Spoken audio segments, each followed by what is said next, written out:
Sa pagpapatuloy ng biyaheng totoo ng GMA News and Public Affairs, kinamusta namin ang mga mangingisda na siyang pinakamahirap na sektor ngayon sa Pilipinas. Binisita namin ang Bohol kung saan naitala ang pinakamalaking pagbaba ng huli ng isda mula 2002 hanggang 2011.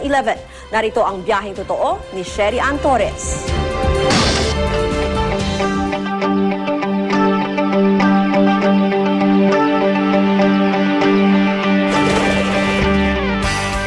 Tanyag ang Bohol dahil dito,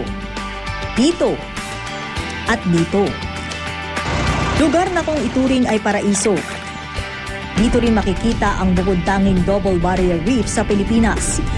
Isa sa 6 lamang sa buong mundo. Pero sa kabila ng kasaganaang hatid dapat ng malawak at animoy mayamang karagatan, isang komunidad na mga mangingisda ang nagkukumahog mabuhay sa islang ito. Nakapagtataka, lalo't na sa kalagitnaan ng Danahon Double Barrier Reef ang isla. Kahirap ngayon na yun. Gano'ng kahirap mangisda ngayon. Maliliit lang huli namin. Pag umuwi kami dito, yung mga bata, sabi nila, Mama, Papa, mayroon ba kayong huli? Ito lang, konti. Di lang kandungan at pangitlugan ng mga isda at iba pang yamang dagat, sa mga coral reef o bahura dapat may pinakamaraming isda at may pinakamagandang huli ang mga mangingisda. Pero sa loob ng isang dekada simula 2002, nanguna pa ang Bohol sa mga probinsyang may pinakamalaking pagbaba ng huli. Malaking kawalan, lalo't sa pangisdaan pa naman nakatali ang ekonomiya ng buong probinsya.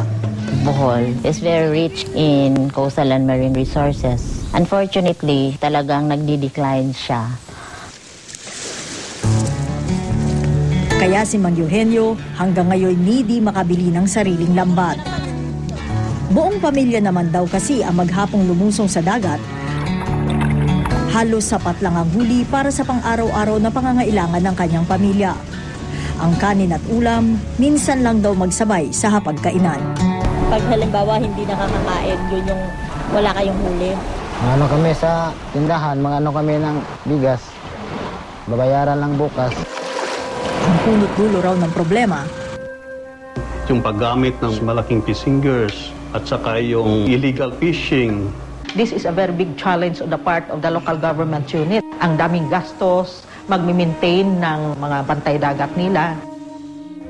dagdag din sa problema ang overfishing at madalas na pagpasok ng mga commercial fishing vessels sa bahagi ng karagatang nakalaan lamang para sa mga gaya ni na Rosemary. Kung pantay-pantay lang kasi yung pagmimingwit namin, siguro mas marami pa tayong huli. Pero yung iba, yung mga illegal, ang dami ng huli. Sa haba ng baybayin ng Pilipinas, sa lawak ng ating pangisdaan, mahirap isiping gutom pa rin ang marami sa ating mga kababayan. At ang sektor na kung tutuusin nangunguna dapat sa pagtamasa ng mga yaman ng karagatan, siya pang pinakamahirap ngayon sa ating lipunan. Ito'y sa kabila ng malaking kontribusyon ng industriya ng pangisdaan sa gross domestic product o pangkalahatang produkto ng bansa. Nitong nakaraang taon lang, umabot ito sa 51.8 billion pesos o halos 2% ng GDP. Sunod sa kanin at gulay, isda pa rin kasi ang paboritong pagkain ng mga Pilipino. Ipinaliwanag ko kay Mang Eugenio ang kahalagahan ng ballot box na dala ko.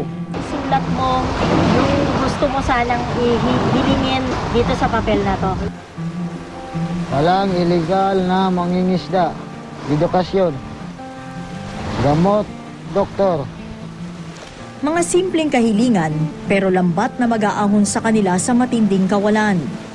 Kung magkakaroon ng katuparan, depende kung gagamitin ng mga botante ng tama ang kapangyarihan nilang pumili ng susunod na lider ng bansa.